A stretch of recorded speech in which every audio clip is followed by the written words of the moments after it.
Për bashkimet familjare ka kategori të ndryshme, sepse për shembull ka kategori prind me fëmijë, ka kategori burr me gru dhe domethënë se cila kategori ka atë kozgjatjen e vet. Për shembull, vlla me motër, është një kategori që për shembull paktën për Amerikën zgjat më shumë sepse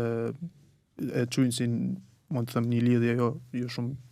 nevojshme për shembull se sa një burr me grua. Më kupton, edhe burr me gru zakonisht kanë tendencën që më kry më shpejt si procese, mund të shkojnë për shembull 2 vjet deri në 3 vjet,